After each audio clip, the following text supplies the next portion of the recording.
B-boy. From the old to the new, still a B-boy. Too bold for the school, still a B-boy. East coast to the west, B-boys worldwide. We supposed to be blessed, still a B-boy. What's up, B-boys and B-girls? We're back. Season 4 debut episode. More interviews this season. And of course, more roundtables. And that's what we're starting out with. So this week, we're heading to the Motor City, Detroit, to talk about one of the most polarizing MCs in history. He's a student of the game who at the same time wasn't afraid to speak his mind. And he gained fans in the totally mainstream all the way down to diehard hip-hop heads. Let's take a trip down 8 Mile and talk about Slm Shady top 10 Eminem songs. Joining me are Riplak, my man Kane, Raven Hunter, Brad Sadler. We got a full house, so let's do this. And as always, I'll start. And I'm going to the year 2013, Marshall Mathers LP Part 2. And this song, I kept trying to get it off my list, and I would listen to it, and it would go back to 10, and that's Berserk. I just love it. I hear it, and it makes me happy. It's an old hip-hop vibe.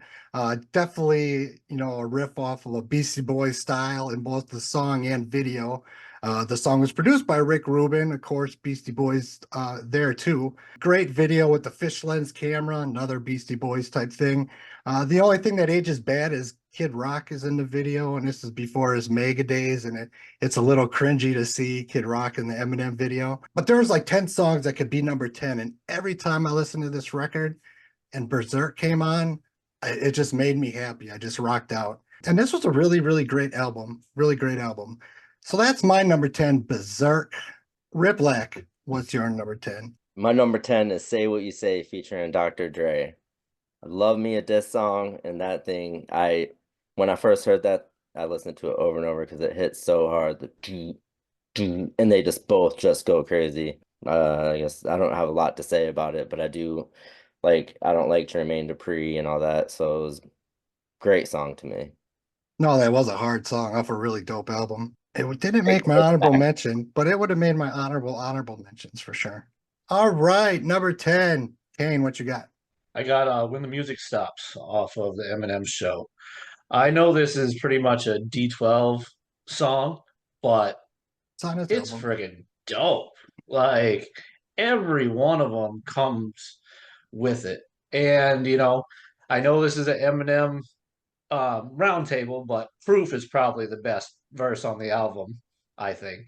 Just where he's like, I'm a wolf caved in like reindeer hoofs. Like, it's just so dope. And then in M's verse, like the beat kind of builds, and I love when they do that in songs. No, that's a great pick. And it's on a solo album, so it's legal. I went to a Eminem concert. It had a bunch of different people, like Ludacris and Exhibit, but it was in St. Louis, an outdoor show. And Eminem came out by himself, but then he played that song. And then like Bizarre came out with the shirt off and like all that. Like, it was great because awesome. D12 was even there. Yeah, I'm going to talk about an Eminem concert I went to way back when, where Bizarre was his hype man, but I didn't know who Bizarre was yet. And it was funny when D12 came out. I'm like, that's that big fat guy without the shirt. That it was his hype man. That's Bizarre. Number 10. Brad, what do you got? I'm going to the Slm Shady LP. I was really, really big into Detroit hip hop when the buzz started coming around this, and I started hearing that Dr. Dre had signed someone from Detroit. That was exciting to me because I was really into West Coast rap, and so I was like, wow, this. And at that point in time, it kind of felt like Detroit was like the epicenter of hip hop, and I just knew it was going to be huge. So I went out and started to look for Eminem stuff, and I'll talk about it a little later, but I actually found some Slm Shady LP stuff pretty cheaply. But when the LP came out, I just loved every second of the whole record. Actually, not a lot of it made my top 10 because I think he just progressively got better for the next few albums. But I had to pick Role Model. I think that was a classic song. that kind of defined his great wordplay. Like, you know, the I just love that part where he's like, I hit the trees harder than Sonny Bono. I was like, Oh, damn, that was fucking awesome. I mean, that's really crude and terrible for his family and, you know, whatever, but it was awesome to hear that. And then it's just like that whole, like, you know, like the thing about Eminem is he came from the underground, but he really took hip hop and you know, when in the 90s, being a white kid and listening to hip hop, I was a minority. And I'm sure you guys understand that. Like, most people who look like us didn't listen to hip hop. Nowadays, everybody listens to hip hop. It's kind of like, I like things that are different that not a lot of people are into. right. And Eminem's the one who, like, that's why there was all that furor, and because, you know, white parents were so freaked out that their kids were listening to hip hop. And so he's the guy who took it and really brought it and made it popular. So I kind of hate him for that, but I also love him for it.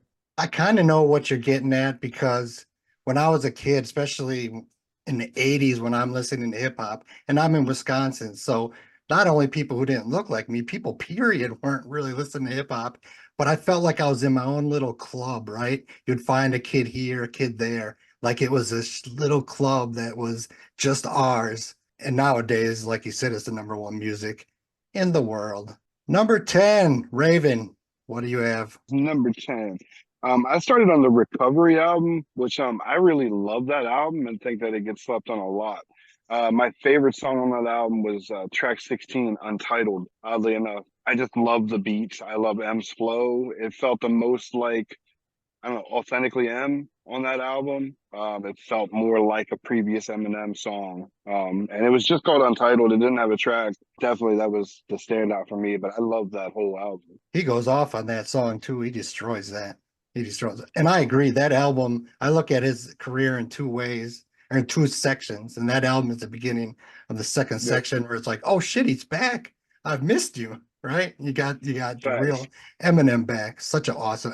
If I'm being honest, Recovery might be my favorite album of his, as much as I love the old shit. It's such a good It's record. definitely near the top for me. Such a good record. All right, number 9. And I'm not going to go too far back. I'm going to go to the year 2020. Music to Be Murdered by Side B. And I'm going with the song Alfred's Theme. Now, there's multiple songs from this era like Godzilla or Rap God that are like this, but this one goes over the edge for me because of the great Alfred Hitchcock present sample. When I was a kid, I used to watch reruns, Alfred Hitchcock Presents, and then Twilight Zone, both in black and white. I watched those all the time as a kid in the 80s. So hearing him flow over this Alfred Hitchcock beat was so cool to me. He destroys it lyrically, over 5 minutes of straight lyrics, no hook, nothing except, so this is in the middle of the pandemic. He's in the middle of the song and then he realizes the hands are dirty. So he stops and he's watching them and singing happy birthday, because that was, thing at the time. Just classic Eminem. Every time I listen to it, I catch something new. Alfred's Theme. I just like it too much to not make my list. So that's my number 9. Riplak, what's your number 9? I got Criminal for number 9. And I love when he addresses the media. And in the beginning, the intro is so perfect for where he just like goes in. It's a great song. I actually played around with that and like one or two other songs, flipping in and out, but that one just hits so hard. And like just what he's talking about in it is great. That's my first honorable mention that made your guys' list. I love it. That one was one of the 5 flirting with 10, 5 or 10 flirting with 10. He kills that shit. I'm glad it got brought up. Kane, you are next, right? Number 9? Yeah. My number 9 is Stand. You know, this song probably should have been way higher on the list, but it just got so overplayed that it loses the genius to it. You hear it so many times, you're like, yeah, that's that song. You know, everybody knows it. And I think that happens with a lot of Eminem songs. When I was going through it, I was like, Superman and these songs, but I've heard them so many times that they're not so impressive to me anymore. Right. They're just like, oh yeah, he says Tampax and Anthrax, like, it's just it's so good that you play it out and then you go back on it and you're like, oh, all right. Yeah, it probably should have been way higher up on my list, but what a genius idea to do a song of, I'm sure all these artists have these stands out there that write them and wait at their shows and, start stalking them. And, for him to do that and watch Stan get more angry and then Eminem answer him back at the end and then be like, oh, you're the guy who crashed the car off the bridge. Like, and it all clicks there. Like it's a genius song and done really, really well. Absolute genius. And it didn't make my list. It was the honorable mention, maybe because of what you said. And I figured it would make someone's list. But yeah, genius. I actually remember the first time hearing that song. I'm driving home from work with the new Marshall Mathers CD. And when M comes in on the last verse and you hear Dear Stan, I was like, that's so genius. He's writing the guy back. Yeah. Like you said, it blew my mind at the time, but now I've heard it a million times. And that's probably why it didn't make my list, but it is genius. I mean, lyrically, he's amazing. He can make crossover hits that everyone listens to. Genius storyteller. I mean, he's really got it all when he's on point. I'm glad that got brought up. I figured it would be. Brad, what's your number 9? I'm going to the Marshall Mathers LP. First of all, I just want to say, I always talk about some of my collecting stuff. This is actually an Eminem Detroit Lions shirt. I noticed that with the E. Yeah. The very few of them were made. There was some pre-order you could do many years ago. And I was like, I got to wear a shirt. But I figured nobody might know because it doesn't really say anything about, is the E the E is backwards. That's how I noticed it. There you go. Same. Anyway, so that's that. But okay, so Slm Shady LP comes out and, I loved it. And then I'm waiting for Marshall Mathers LP. And basically the media at the time was, because, a lot of white rappers, came out hot with one album like Vanilla Ice and just kind of fell off. So you just wondered, like, what was Marshall Mathers LP going to be like? Was it going to be, how could he top, My Name Is and all the controversy and all the shit?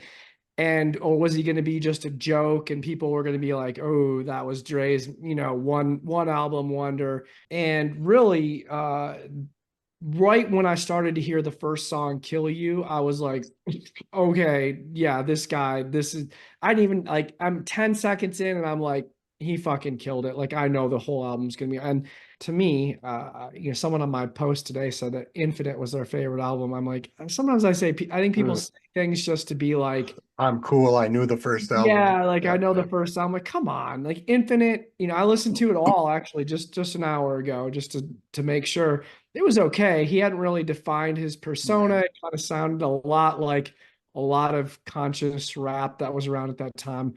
Not a bad album, but it's not his best album. Marshall Mathers LP is one of the top 5 hip hop albums of all time. I mean, it is banger after banger after banger.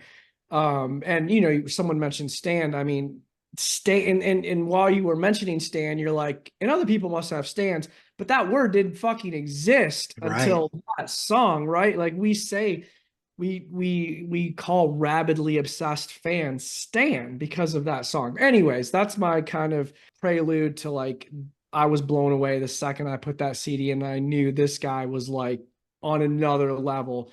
And then on top of that, there was that whole acid rap on acid thing that, got Esham all fired up. And so that just adds to, because I mean, I could have picked honestly, I could have picked 10 songs off Marshall Mathers LP and just called it a day and was like, that's the 10 best songs. Just kind of going back and remembering my thoughts. And then the whole Esham thing, that's why I chose Kill You.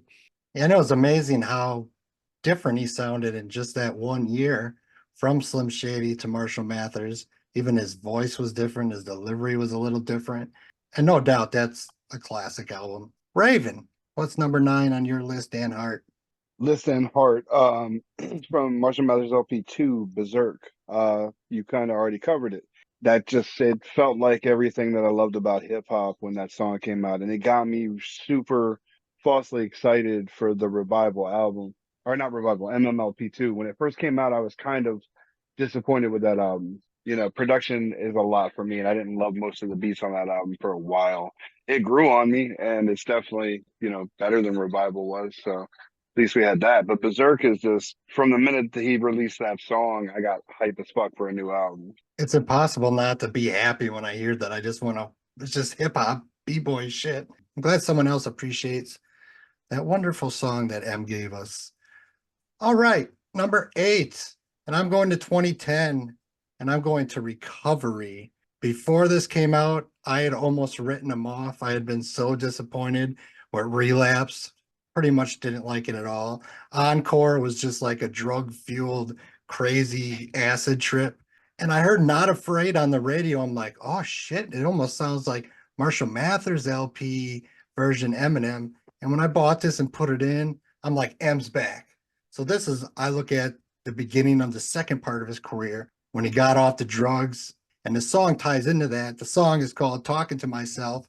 And it's almost like his I'm Back song. He explains, he says, Encore, I was on drugs, Relapse, I was flushing them out. And he apologizes for both those records and talks about how bad they are. And it's just such an amazing vibe. The beat is really dope.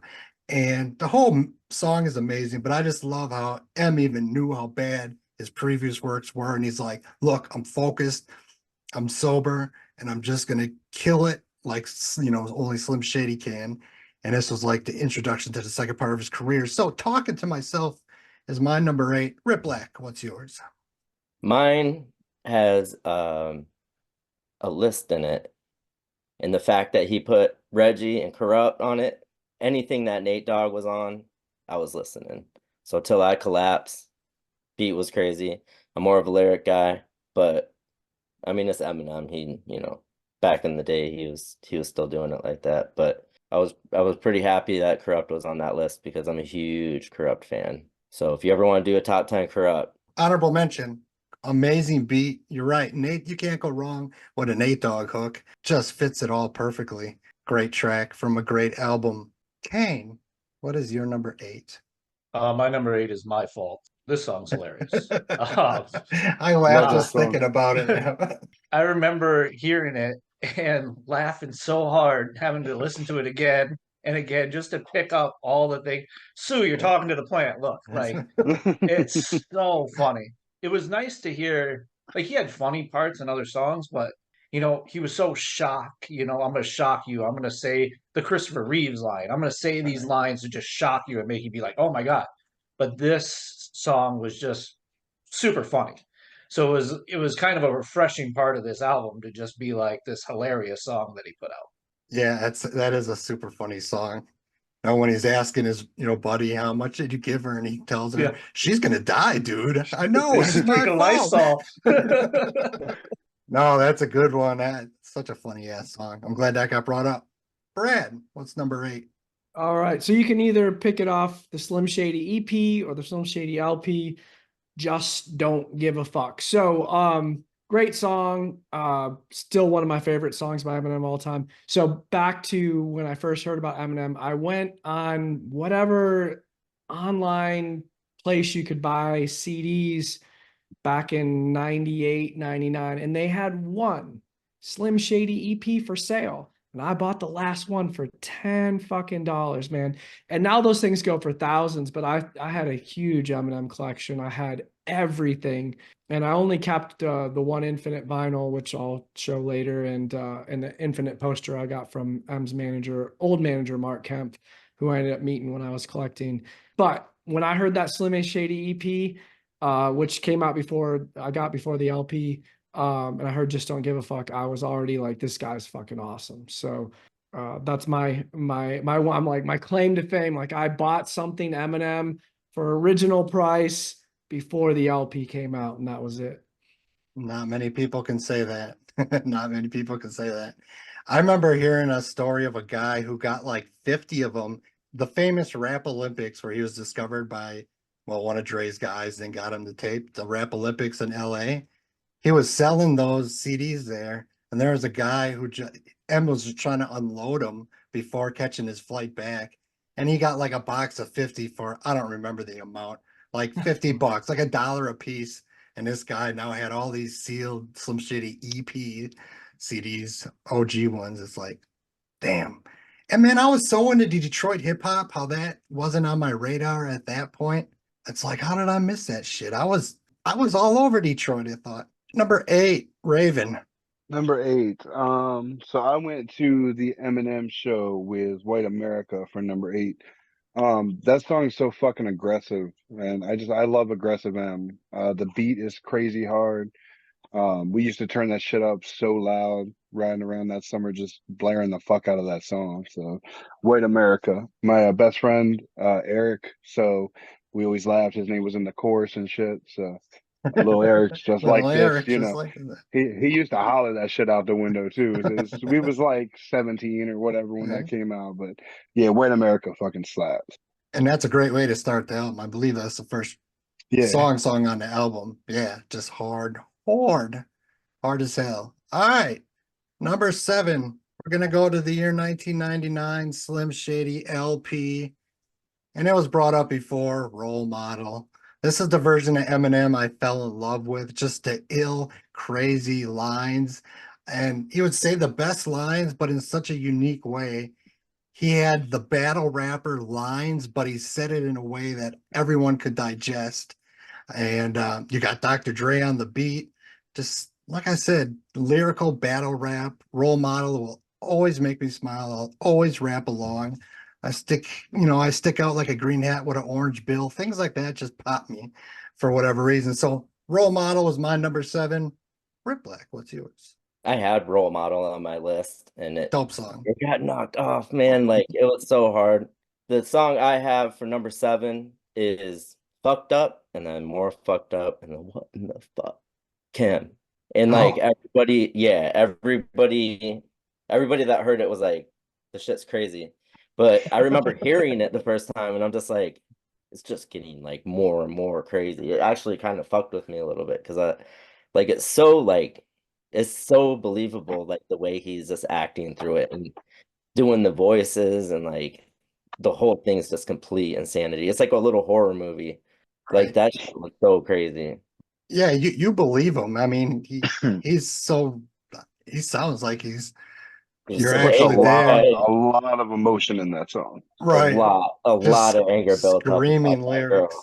That is a Like, crazy ass song. It is a crazy ass song. I was scared for her, man. I was like, she's done.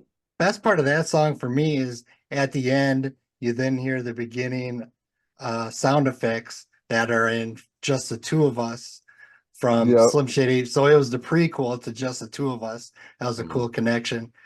But no doubt that was real emotion behind that song. All right, 7. Kane. I got Darkness. Oof. This is a crazy song. And once again, it's done so well with all the double meanings. And when I heard it, I was like shocked. I was like, I can't believe he did a song about a mass shooting. Mm-hmm. And then I listened to it, more and more. And he talks about that he needs the scope. And, you think he's talking about mouthwash because he's been drinking, but he's talking about the scope on his gun, and just all these little double meanings that he goes through. And then, at the end, having this message about mass shootings and gun violence that, turns it into not a positive, but a better than, what he was going through the song as being the mass shooter. Like, it had a message to it at the end. I love that song. That was honorable mention. I thought that song was genius because the metaphor of going out and killing a show with actually that, Mandalay Bay shooting and the vibe, the dark vibe, just I love that song, and I didn't think anyone talked about it enough. So that's awesome. It made your list. I love that song, Darkness. And the video too he's in the hotel and peeking out the window all the time. Right. Such an ill song. Brad, what is number 7? All right. So I am going to Recovery as well. So I'll kind of back up a little bit. I did medical school from 99 to 2003. And then 2003 to 2007, I did my residency in psychiatry. And I basically gave my 20s to medicine, studying, working. I never went to clubs, never did any of this kind of stuff that people normally do in their 20s. well, after I got done with residency, I had time. I didn't have to study all the time. And my wife and I went to a club and we got bottle service. And we were like, we had the best fucking night of our lives. We got super wasted. We didn't know you could take the bottle home. We thought you had to drink the whole bottle. So we got fucking smashed. And we were like, holy shit, we have been missing out on this thing that people do in their 20s. So we started doing it in our 30s. And I got really into pop music. I was into like Kesha and Rihanna and all this stuff. And so, I'm doing this top 10 list. I'm like, am I going to be a liar and not say that, Love the Way You Lie is not one of my favorite songs because I fucking love Rihanna. And that's like, just a huge pop song, but it is. And I love that song. I love Rihanna. And I keep it because it brought me back to that time in my life when when I would hear it at dance clubs, I'd be like, yeah, it's fucking awesome. And I think the great thing about Eminem, and again, the downfall of Eminem in bringing hip hop to everyone, is he could take something like backpack rapping and crazy wordplay and like he's like the Jimmy Page of rapping, but he puts it in songs that people want to listen to, whether it's the beat or the hook, or the way he's so good at rapping, he can slow it down. Like he can do it so fast, but he can do amazing things at a normal speed that most people can't do. And so, yeah, Love the Way You Lie. I love it. I think 75, maybe more percent of people, most of those metaphors go over their heads. Because I'm even listening for metaphors and I might take 10 listens and I'm catching new stuff. But you're right. That's such a huge crossover song, but he's still giving you the lyrical, rapper. And I look at a window pane and I think of that song. So you don't have to be embarrassed, but there was dope lines in it. And it did have good cross. And Rihanna, I wouldn't be ashamed about being a Rihanna fan. Kesha fan. And number 7, Raven, what do you got? Number 7. I went on to the Kamikaze album with the song Fall. I love the beat and the flow for Fall. And I mean, that's really all I wrote down for that song. But it's just, I love that beat. I love M's flow. I remember listening to that song like 3 or 4 times in a row when I kind of woke up and Kamikaze had came out of nowhere. When I hit Fall, I was like, fuck, I got to run that back. I was working at a vape shop, so I just had that album playing all day. Fucking one of my favorite albums, probably. I love that whole CD, but Fall was just a standout. That was an honorable mention. And you're right. Now I think about it, there was no promotion. Like it just dropped one day. Yeah, he did Right? that to, I guess, just prove a point. I don't really need to even fucking talk about it. He put out an album and ended up going platinum or whatever. He didn't, And what Yeah, a great album for only like 11 songs. I love that. it is a shorter album, but yeah, Fall is definitely a standout to me too. That's why it's on honorable mention. Kills it. All right, we're back to me and we're to number 6. And oh shit, I'm not prepared. We're going back to 2010's Recovery. Man, I love this record. And I'm going with You're Never Over, the tribute to Proof. I love Eminem's serious songs. He's really good at these as well. And this feels so powerful. It's an epic beat by Just Blaze that fits the mood. And he just does such a great job of making a tribute song to Proof while still being lyrical as hell. I mean, it was like he put his soul into this song, and it just always gets me, right in the heart, and also hypes me up. You can feel how much Proof meant to him. I've lost people and made tribute songs to them. I wish my tribute songs were this powerful. This is just next level. That's my number 6. Riplak, what's yours? I just wanted to piggyback off the Rihanna thing. In like 2014, I believe, I went to Detroit for an Eminem Rihanna concert. It was at the Tiger Field. They did a good show together, so they definitely crossed over into. Obviously, they're both going to sell. They sold the place out 2 nights in a row. But my next song is Just Don't Give a Fuck. And since you already talked about it, I want to bring up a rumor I heard like way back in the day. Okay, so there was a rumor going around. I don't know if it was my area or who did it, who started it, but the high pitched like screaming screechy sound on the beat. Somebody was saying that like it was an old metal band that was like recording in a studio, and some lady got like murdered in the other room or in the lobby or something, and it caught in the recording, so it came off of that recording and they put it in the beat. come to find out, like, because I heard that from people and I went to listen to it, I was like, wow, this song is way crazy. Like, it fucked with me too. But then I found out it was just like made up. But at the same time, that's just a little story I have about that song. And that's why I started kind of listening to it. And that's why I became a fan of that song. I mean, just because like it's still with that crazy ass beat. Like, I don't know. I thought it was a pretty good song. I never heard that. Did any of you ever hear that? Mm-mm. Mm-mm. Must be an Iowa rumor. Yeah, I'd say it. I was some weird motherfuckers. It must have been some mashup or something. But no, I don't know, dude. I heard it, and then like I don't know if I heard it from one or two people, but I thought it was reliable enough for me to believe off the bat. I don't know if I heard it from who I heard it from. I can't Right, right. remember. Well, it's just like when the Machiavelli album came out and people are saying you could hear Shug did it in the background on the intro and shit like that. You'd be like, oh yeah, he just said Shug did it. That's been a musical thing for a while. Yeah. Number 6, Kane. I got Guilty Conscience. The back and forth between him and Dre, I think, is awesome. They go through all these different scenarios, and then Dre at the end flipping back to the bad side and being like, ah, fuck it, shoot him. Like, that's, just another song that's done so well. And all these rappers, start doing the same type of songs, but Eminem just has these genius original concepts over and over and over again that nobody else is doing. Yeah, and for 25 whatever years, 30 years almost, Yeah. just always has new ideas that have never been done or haven't been done in that way or that spin. And yes, Guilty Conscious was an honorable mention because it's just done so well. Brad, what's your number 6?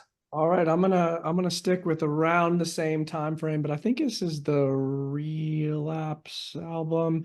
But the single is so huge you don't even really remember where it came from or where it ended up, but it's Forever, with Drake, Kanye, Lil Wayne, and Eminem playing cleanup. Back then, I loved Drake, I loved Lil Wayne, I loved Kanye.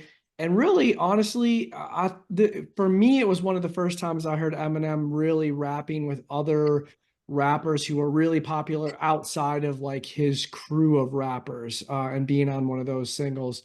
I love that song. Kind of also goes with my clubbing days. They would play that song a lot when I went to the clubs. I listened to it over and over and over again. So it made my number 6 forever. Yes, I think that was Relapse. That's the album I listened to the least out of his. I remember just being so disappointed with that record. It was on the refill version when he put it back out with a disc. Right. It was on refill. Is that where it was on? Yeah. But no, I do remember that song. The other single was Beautiful, and that one I didn't even really mind off that record. Number 6, Raven. Number 6, Music to Be Murdered by Godzilla featuring Juice WRLD. I love the beat to that song. I love M's flow. I honestly had never heard of Juice WRLD before that song, and I'm not really a fan of his music outside of that song, but he sounded awesome on the hook of that track. I remember listening to Godzilla a lot when that dropped. That was an honorable mention. That was like, it was either Godzilla Rap God or Alfred's theme was going to take that number 9 spot for me because he just destroys it. It made it really high. It made it really high on mine, and then it didn't make it on mine. And then by the end, where every verse he's going faster, faster, and then at the end it's just ridiculous speed. And Mike Tyson knocks him out too. The video. Oh, in the video? Yeah, you're right. I do remember that. Yeah. He's like, oh man. No, I'm glad that made someone's list. All right, we're to the halfway mark. Number 5. And I'm going to 2002's The Eminem Show. But my favorite song off this album is right at the end, My Dad's Gone Crazy, featuring his daughter Haley. I think this was the last good album we got before he kind of fell off the rails and lost it for a while.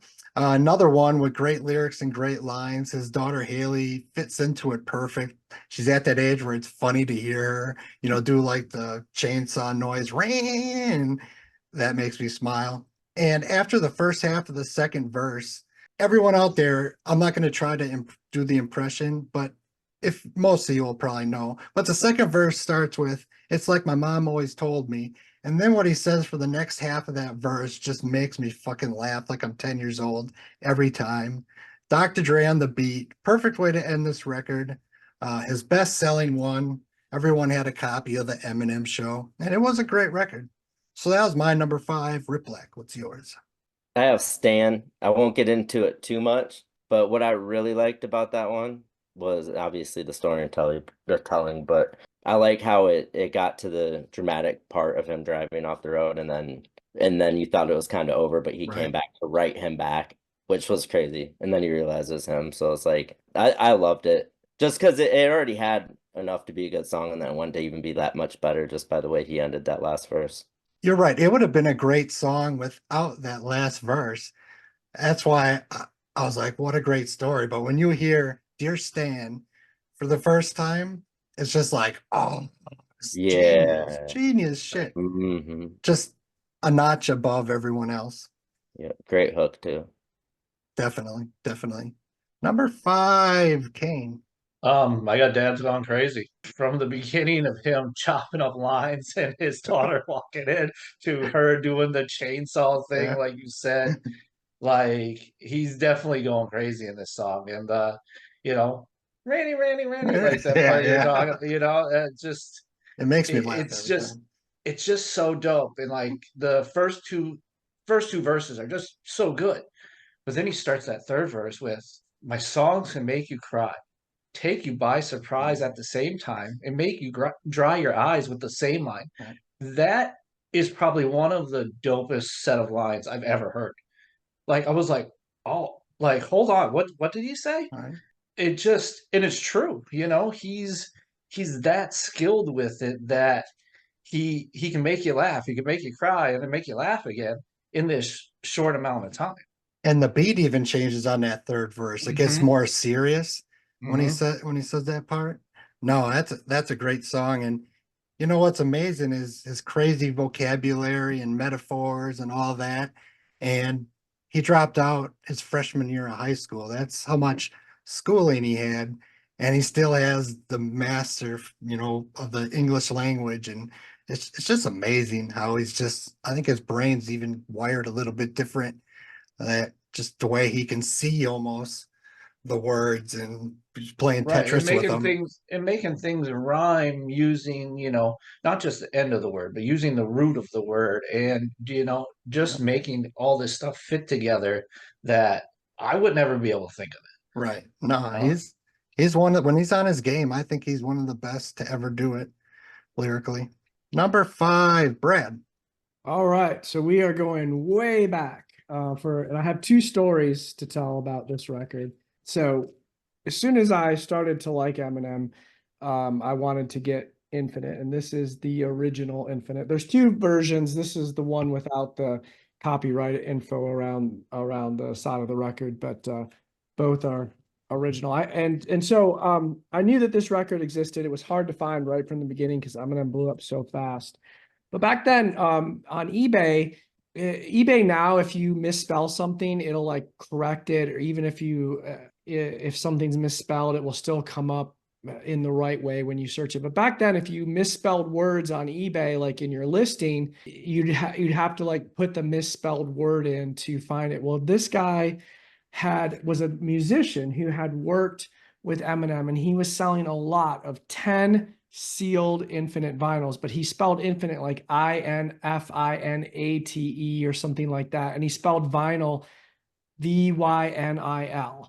And so it just said like, and I don't know how I found it. Back then I would like put in all different kind of word combinations, and I saw this lot, and it was like, it might have been like $50 a record. So it might have been like $500 for 10. So it was kind of expensive back then, but I was like, fuck it, I'll get 10 of them.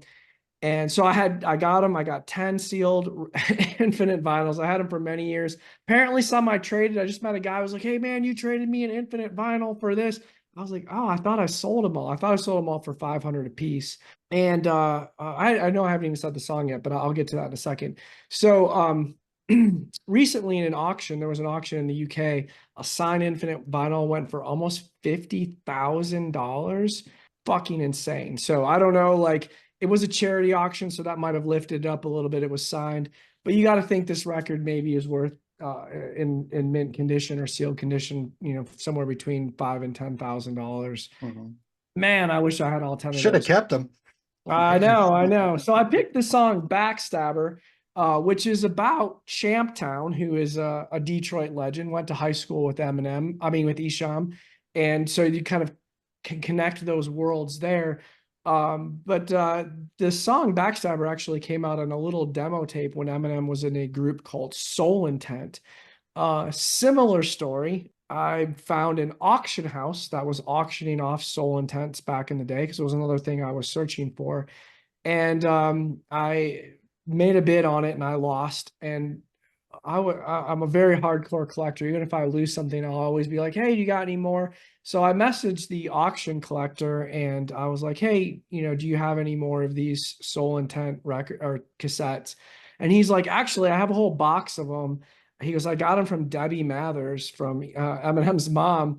And he's like, I'd love to sell some to you, but like, I need to get permission from her. He's like, check back with me in like, a few months. So I waited a few months and I emailed him back and he's like, you know what, dude, honestly, I don't know what happened to Debbie. I still have this box of tapes. He's like, I will sell them to you for, I think the auction of the other one ended at $75. I'll send them all to you for $75 a piece. So at one point in my collection, I had a stack. I don't know how many was in that, maybe 10 or 15 Soul Intent little singles, which had the fucking Backstabber, which is pretty much the same song that's on this Infinite record, and one other song, and then 10 sealed Infinite vinyls. And technically my Soul Intents all came from Debbie Mathers through other people. But I actually sold every single one of those Soul Intent cassettes or traded them. I don't have them anymore. Sad story, man. That is my collecting story. I'm going to mourn that. I kept the two most important things. I kept one Infinite vinyl, and I also have a framed, matted Infinite poster, promotional poster I got from Mark Kempf as well. I've been offered $5,000 for that. That was like 10 years ago. I got offered $5,000 for the poster.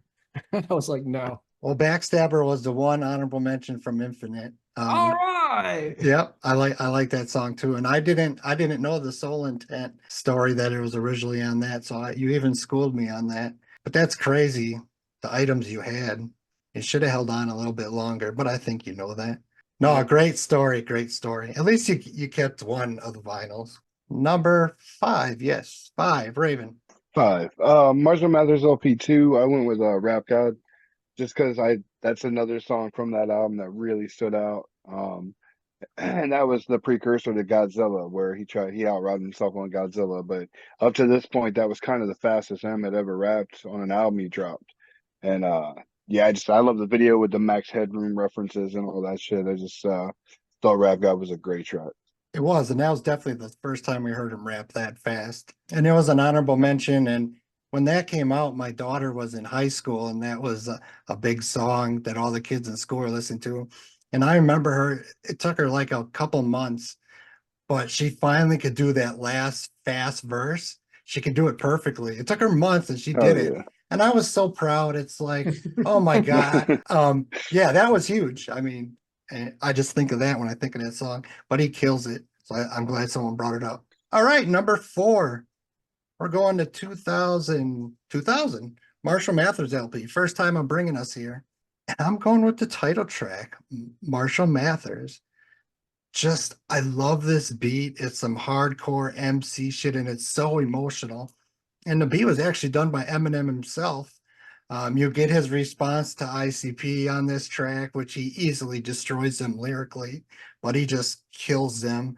And just the venom he spits over this haunting beat, I think, is a perfect combination. And I just love this song so much, and I couldn't even think of other reasons why. It puts me in a mood. I love this track, Marshall Mathers. And spoiler alert, this is the only song off this album that made it. But I agree, it's a classic album. There's just so many songs to pick from. So that's my number 4. Riplak, what's yours? I have Guilty Conscious, and we talked about it already. I do love how you know, he's trying to be the good guy, Dre, and then at the end he just jumps on board with his boy. Because that's kind of how it happens in real life sometimes. You'll have that one guy being like, we shouldn't, maybe we shouldn't. And then at the end of the day, they're like, well, you're my boy if we're doing it, let's go, you know? Right. And that's what I love about that song, is at the end he's like, fuck it, you know? That's, you know, obviously Dre was collabing with people on a really high level. Like that's what he did. And then it was kind of like you heard Eminem, you're like, what's he gonna do with him? And man, they both just fully utilized their personalities in that song, and then, you know, just went with it. No, it was done perfectly. There's no doubt about it. All right, number 4, Kane. I got no love. When I heard this song, and Wayne goes first, I was like, wow, his verse is really good. Like, what's Eminem gonna do? Because, usually Eminem gets on a song with somebody and just is head and shoulders above him. And Lil Wayne goes, and I'm like, wow. Like, and then Eminem comes and does his verse, and it's even better. And I was just so like, it's a song that they were almost even. And you don't get to hear that much with people and Eminem. That's one of the few songs that have Lil Wayne rapping in that I like and will listen to. I don't want to be a hater, but M does kill his verse. But even Wayne has some good lines, and it was a great beat, a great hook, great sample. Brad, number 4. I just want to say that I really like Lil Wayne. I really like that song. It didn't make my list, but I'm glad it made someone's list. It's on my honorable mention. Thank you. Someone had to say it. Okay, so for the last 4, it literally went like this. This is how I decided between these last 4 songs. Because I was playing them when I took my run on Tuesday, and I was like, I don't know how, because there's so many fucking good songs. And it would literally was, I mean, you guys all love music. Like when songs give you that fucking chill down your spine, like you're like, fuck, that is an awesome song. And when you get that feeling, that chill up and down your spine, you're just like, mm. So I was like, okay. And I'm on my run and I'm like, chill after chill after chill. So then I'm like, I just got to rate it based on how strong the chill factor was for each of these songs. So number 4 was The Way I Am off Marshall Mathers. Fucking awesome. I mean, I probably played that song more than any song. The way that he raps on that song to the beat, I don't even know how he does it, how he like makes every other syllable like pronounced. It's so good. And then he says something about Maryland. They shoot up the school and they blame it on Maryland. And that kind of like got him and Marilyn Manson to kind of be cool and hang out. And I loved Marilyn Manson. I still love Marilyn Manson. I don't think he did. Any people say he did, but that's another story. But yeah, I mean, so that song was great. But of the 4, it gave me the smallest chill factor when I was running. So it's 4 of the 4 that I'm picking. There was actually a remix of that song where Marilyn Manson did the hook. Have you ever heard that? Mm-hmm. I was in Cancun, Mexico in this era and saw that. It was at a record store in the mall in Cancun and saw the Mexican version of Marshall Mathers LP had extra songs on it. And one of them was The Way I Am featuring Marilyn Manson. Marilyn Manson's on the hook, yeah. I got to get the single for that. You got to check that out. It's definitely on the Mexican pressing of the Marshall Mathers LP because I had it. But no, that was honorable mention. Great song right from the beginning.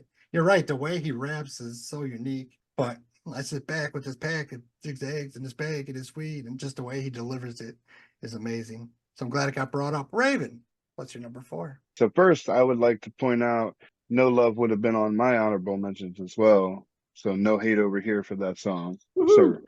Even though he looks homeless. Even though he looks homeless. So yeah, I went to the Eminem show with Till I Collapse with Nate Dogg, because the beat and Nate Dogg's chorus and aggressive Eminem, it was all just perfect. Yeah, such a great beat. Such a great beat. And no one does hooks like Nate Dogg on those hardcore gangster beats like that. Sets the whole tone, gets you hyped. Right. No doubt about it. All right. We made it to the top 3. And I'm going to the year either 98 or 99. It was on the Slm Shady EP and it was on the Slm Shady LP. And that was the song I Just Don't Give a Fuck. Now, this is going to be a bit of a ramble, but this is the first Eminem song I had ever heard. I had a friend from Detroit who used to send me, like, he'd make these mixtapes of Detroit rappers. And I heard this right before he got signed by Eminem. I heard Just Don't Give a Fuck. And like a couple months later, when all of a sudden Dre signs him, I'm like, oh, it's that I Just Don't Give a Fuck guy. I just loved how witty the lyrics were, but were still hardcore. I was surprised there was a dope rapper in Detroit I didn't know. So right after Slim Shady LP comes out, Before My Name Is, they do a little tour, and they're in Milwaukee at a spot called the Rave, which is a lot of hip hop acts, smaller acts go through there. And My Name Is hadn't dropped yet, but I went to it because I knew this one song of his, and there was maybe 150 people there. And like a month later, My Name blows, and Eminem never played the Rave ever again. But it's just kind of cool that I just got in there in this small, intimate show right before he became the biggest musician star on the planet. But I cannot not hear this and rap along. It's just crazy that I was watching him with 100 other people, and then 2 months later he was on TRL. For you kids, that was an MTV show. So many dope lines. My heart wants this to be number one, but it just couldn't be. I think almost all of us had it on the list, so it's obviously a good song. I Just Don't Give a Fuck is my number three. Riplak, what's yours? Marshall Mathers made it on mine too. I love the way I love the way he delivers on that because it shows how good he can be when he's just kind of going slow. He picks it up, he brings it down a little bit. I love the lyrics in it. It's just a whole story. I always stay fully involved when I listen to it. It's one of those songs I don't let the lyrics go by me ever. And again, beat's not super catchy or anything, but like I'm a lyric guy, so that made it pretty high for me. And I also was making like a remix of it way back in the day that I never finished writing. I don't remember the exact content of it. I remember the idea of it, but yeah, it kind of inspired me a little bit. Just the venom that he spits in that song is just, that's why I made my list. It's so great. Number three, Kane. Talking to myself. I know it was on your list. We kind of talked about it. I really like the heartfelt part of it, of, what he's been going through, struggling with his addiction, struggling with the death of Proof, struggling with, the decisions he's making. Is he doing the right thing, struggling with this addiction? And he just puts it so relatable. It really shows you're not alone when you're dealing with this type of stuff. There's other people out there that feels like they're talking to themselves. Like, I don't have anybody. I'm talking to myself. I'm going through all this shit. Like, and it shows that, hey, you're not. There's other people going through the same thing. I'm glad that hit someone else like it hit. Just the vibe of that song, it gets me every time. All right, number three, Brad, what gave you chills a little bit more than The Way I Am? That would be Stan, and it's been talked about quite a bit. The only thing that I'll say that no one has mentioned, which I thought was genius, on the third verse, when it's Stan in the car and he's driving and he drank a fifth of vodka, dare me to drop, his voice sounds slurred as he's rapping. And I was like, when I heard that, I was like, oh my God, that's amazing. Not only can this guy like tell a fucking incredible story, he can make his voice just sound slightly slurred while he's rapping it. I mean, and then, but it's a pop song that was like a huge fucking song. Like, fuck.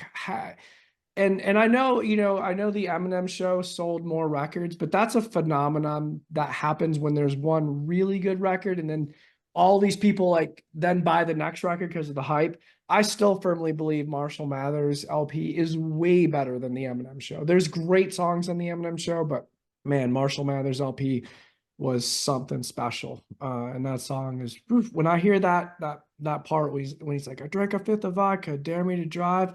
That like, I was like, ooh, there, I got the chills right there. I was like, man, this guy is good. And another crazy thing is on all these crossover huge hits that millions of even non-rap fans are listening to, he's telling a story about guy killing his pregnant girlfriend by driving her off a bridge.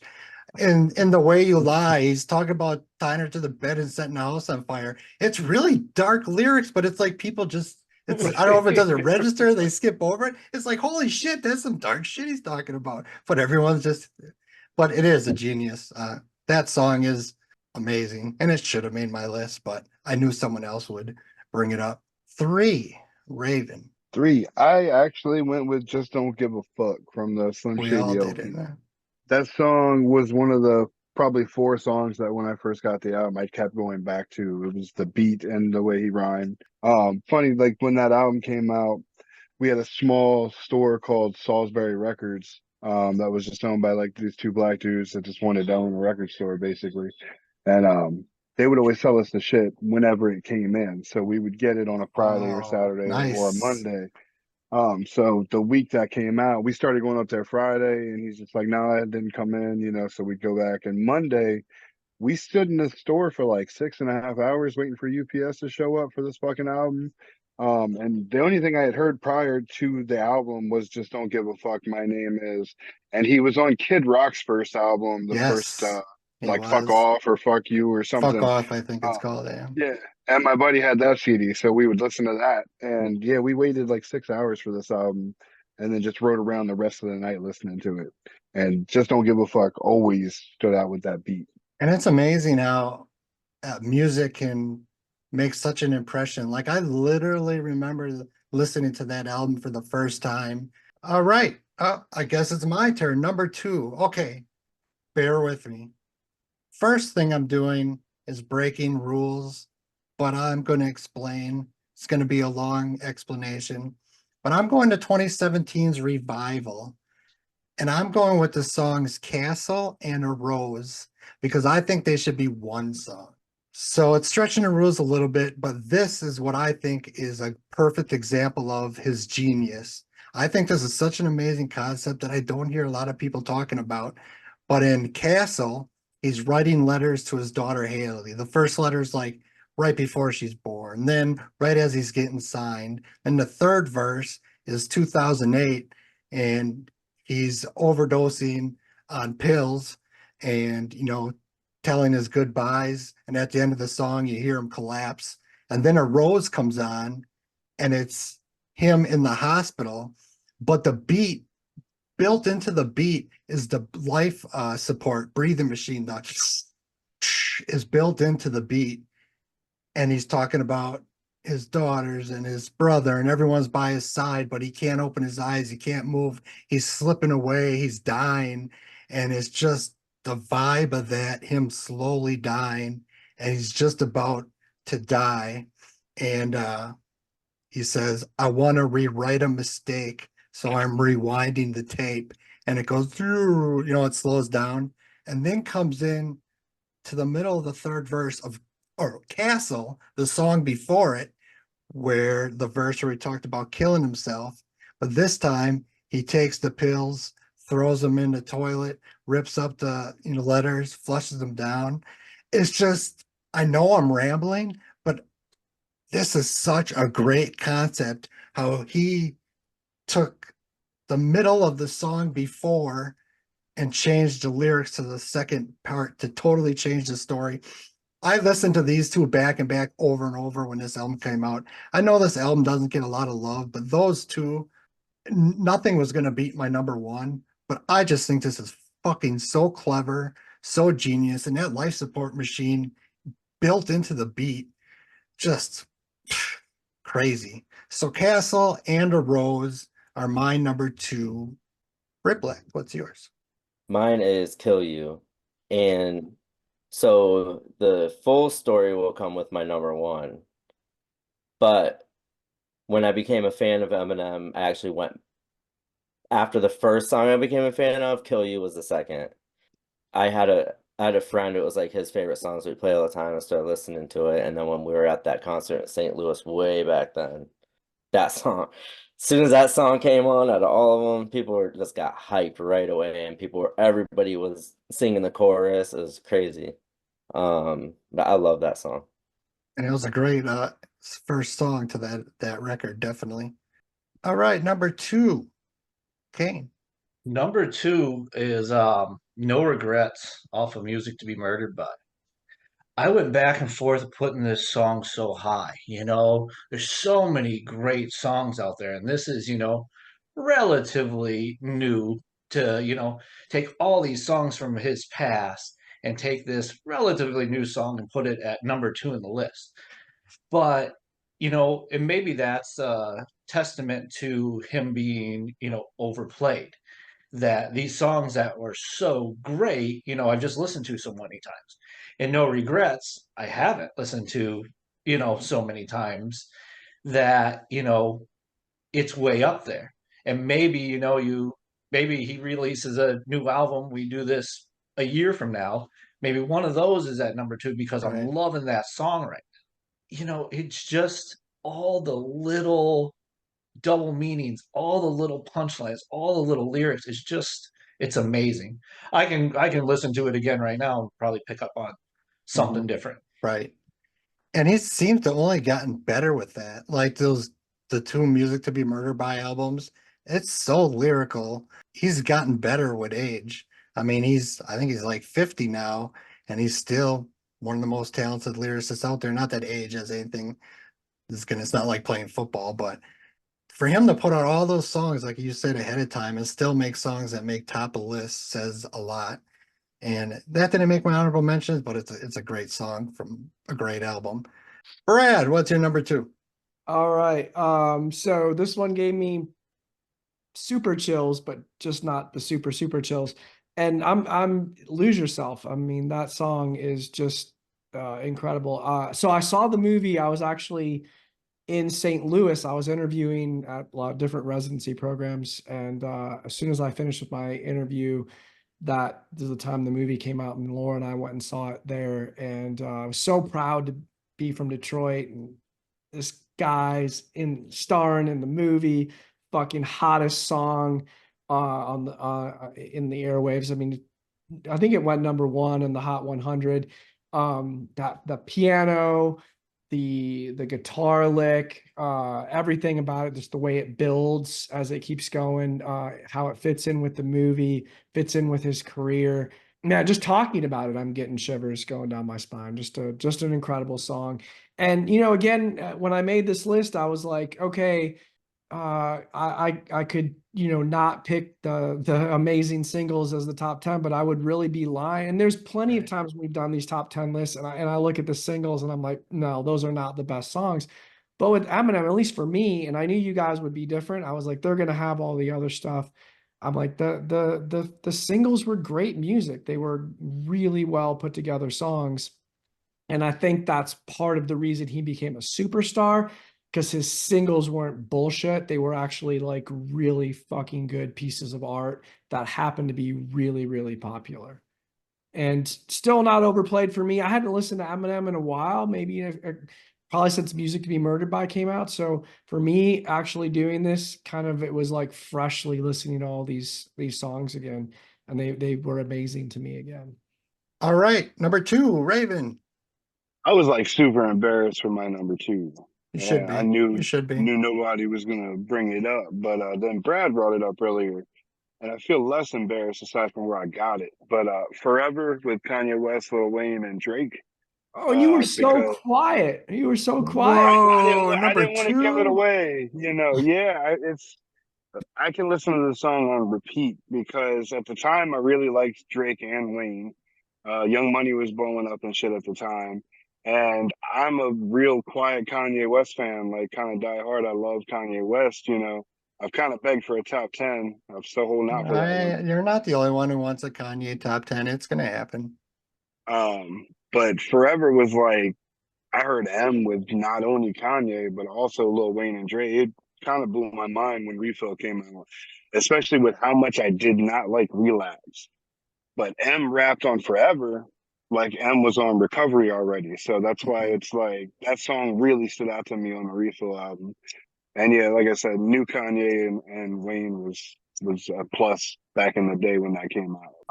Raven, you just made my day. I got like literally crickets when I said that song. Yeah, I didn't want to give away that I also, but I was over here like making some faces, just like, oh shit, I'm not alone. This brings us to the top of the list, number 1.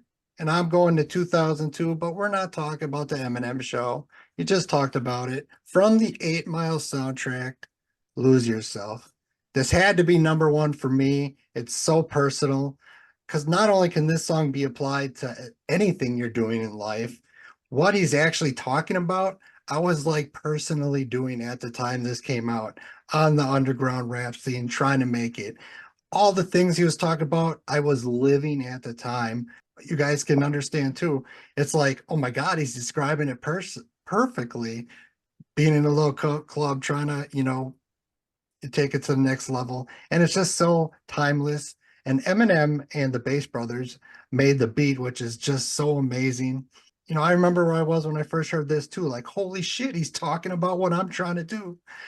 Maybe I didn't lose myself enough in real life because I'm here and Eminem is in a much bigger house. But just classic, timeless, great subject matter. So that was my number 1. Riplak, what about you? Mine came from back in the day when my friend, my best friend, when I was like 19 or something, was listening to Eminem all the time, and I didn't like Eminem. That happens a lot where like I won't like someone when they come out because I won't like the radio hits. I still don't really like his radio hits. Like I can't stand Lose Yourself, or like there's a bunch. Like Real Anyway, Slim Shady, I love a Without lot of Me. it. I love a ton of his music. This was a hard list. So he ended up wanting to go to that concert in St. Louis, and I was like, all right, man. And then that's when 8 Mile came out. So I went and watched the movie, and I was like, that's a pretty fucking cool movie. And so I got kind of pumped about the concert, so I went and got is it Eminem's World? Eminem show. Eminem Eminem Show? Show, my bad. Yeah. Anyway, and I got super into cleaning out my closet, or cleaning out the closet.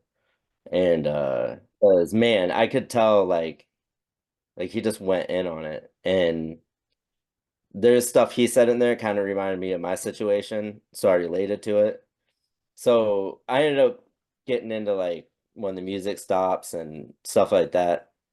Went to the concert, had a great time. That's when I decided to go back and start listening to his old shit, and I just like fell in love with his first two. Cleaning out my closet was an honorable mention. I mean, another thing, talk about emotions. I mean, it's just so raw. And number 1, what about you, Kane? I gotta Lose Yourself also. This song has everything. The motivation to do anything you want. It's so powerful. And then, it has this popularity that Ford Field was just singing this song. Everybody's sitting in the Right. seats That at was the playoff cool. game. Like everybody knows this song. Mhm. It makes it makes me feel like when I listen to it that I could run through a wall. Like there's nothing that can stop me. I'm so motivated. I'm so like I can do anything. For a song to be that popular and, overplayed, all that stuff, like I've said, but still listen to it to this day and be like, I can do anything. I can be a tax guy. I'm not even good at math. Like I'm gonna do it. Like Just gotta it's lose just yourself. right. It's awesome. Well, and Lose Yourself, it was played nonstop, but it never got played out for me. It still hasn't. Where like things like The Real Slim Shady and My Name Is and Without Me, I mean, yeah, they were fun, but they don't do much for me anymore. But I heard them a million times. But Lose Yourself doesn't lose that. But no, I'm glad it made someone else's number 1. I was surprised it wasn't brought up at all until number 2. So I was like, are people hating or is this going to be number 1? But I know No, it's and not as far your. as being, Yeah. like you said, as far as being, artists coming up, you know, Oh, it speaks to what you're doing, what, you were going through at the time, struggling, playing a country bar when we walked up on stage and they had the wall of fame with everybody's big fishes and like it'd be like, okay, here we hey, go. I got us a show. It was a show, right?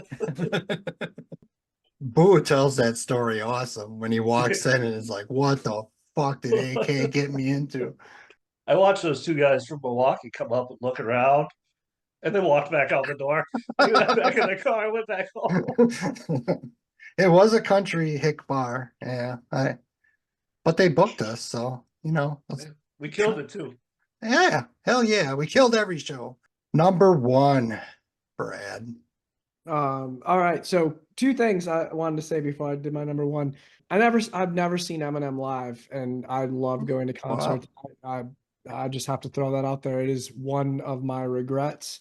Didn't see him in Detroit when I was there, and just every time he's toured, which is he doesn't tour that often, I never could make a show for one reason or the other. And so hearing you guys talk about seeing Eminem live, whether it was a small club or a huge thing, or fucking Eminem Rihanna, I have seen Rihanna live, by the way. Awesome show. But anyways, I want to say that. And then the other thing I want to say about Lose Yourself was we rescue dogs, and when we lived in Baltimore, we were in Italian Greyhound Rescue, and it was a bunch of like 60-year-old women. And I always have like records lying around, and one of them was like, "Oh, you like Eminem? I like that song Lose Yourself." And I was like, that's when I knew, like, I mean, this was like some blue hair lady talking about, I was like, that when you've hit that level, that everybody knows you, and that's how popular that song is. So amazing song, could have been number 1, but on the chill factor for me, because I'm really into, I'm sure you guys can guess what it's going to be. I'm really into working out. I was doing this when I was running, and it's got Nate Dogg, and it's Till I Collapse, and it's my fucking favorite Eminem song. Even when I'm not playing Eminem, that song's on my gym mix, because that song just fucking pumps me up and makes me go hard. So that's my number 1, Till I Collapse. All right. Finish us off, Raven. Well, that kind of could be taken the wrong way. What's your number 1? Yeah. I'm sorry about that. I'll So edit that out. I have an embarrassing live story about Eminem. So he did the little small festival and tour scene back when he first had come out, and I don't remember if it was Warped Tour or Vans. It was in Jersey, and I was there, and I opted not to see Eminem because I went to see a band called Wicked Wisdom, which ended up being Jada Pinkett Smith's band instead. That's fucking cool. And I got to meet Will and Jada, and I still have the Wicked Wisdom CD signed by the band. So that was cool, but I passed up one of the only opportunities I really had to ever see Eminem live. So I'm hoping, he doesn't just fully stop doing it before I get the chance. But number 1 for me, I didn't think there was any other song it could be except for Lose Yourself, just because of the significance that song had on me as an artist at the time, because I was still really struggling to even get plays and shit back then. And I don't know, you saw 8 Mile and shit, and then you're just like, we're sitting there smoking after the movie, like, yo, we could do this. Like, yeah, we can actually do this. Like, and that's when we really started taking our music a little more seriously. So really Lose Yourself is the reason I pushed myself to get good enough to actually people listen to my music, and I actually have a fan base. Really, that song is a big reason why I ever found the motivation to do it. It is one of the most motivating songs maybe ever made, whether you relate to the exact lyrics or not. Just a classic, and I'm not surprised it made multiple number 1s on our list. So that is it. All right, honorable mentions for the first time here. If a song doesn't get brought up by anybody, but I think it needs some love, I just quick shout it out. My honorable mention list was pretty long, but you guys got a lot of them. But ones that weren't brought up was When I'm Gone off the Curtain Call album is a really heartfelt, great song. Brain Damage off of Slim Shady is a funny song to me. Mockingbird off of Encore hurt me because I love that song, but I relate to it because I had a daughter, or have a daughter about that same age. Just so I could get the El Monte or Relapse, the last song is called Underground, and that's kind of a hardcore, I just don't give a fuck type vibe. Headlights off of Marshall Mathers 2 is a really good song. Untouchable off of Revival about police brutality I really like. And Higher off of Music to Be Murdered By Part 2. And I didn't write it down, but I love off of the first Music to Be Murdered By Yeah Yeah Yeah with Royce and Black Thought. That's just some MC shit right there. Oh, and Stepping Stone on Kamikaze about D12 being over and we're That's a still great friends, song. but that's a really heartfelt, great song. So those are my honorable mentions. What did we miss? I think Toy Soldiers was a really good one. Oh, I am surprised no one had Toy Soldiers. Yeah. Yellow Brick Road is another really good song that could have made the Right. list. Another good one that I didn't write down, but the Benzino disc, Nail in the Coffin. I mean, Oh yeah. what a That's a great hard diss ass song. song. That's hard. I didn't really count. I didn't even think about mixtapes and diss Right. tracks and shit when There's so I many. kind of just Yeah. stuck to the albums. Yeah.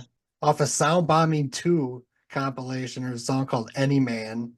That's that old Slim Shady vibe. That's really great. Do you remember the song on Next Friday, the Eminem song? Murder. But I think that was Yeah. taken off of Brad, you would know. That was on the EP, right? Murder. I think you're right. Yeah. I Yes, think- it was. Yep. Yeah. I think that was taken off of the EP and then put on the Next Friday soundtrack. Okay, that's where I know it from, but I like Yeah. that song, but it's not worth Yeah. putting. All right. Well, we got Eminem done. Big name. People have asked me for it, and I was excited to do it. So I'll let you guys go. But have a good night, everyone. Still a B-boy, from the old to the new, still a B-boy. Too bold for the school, still a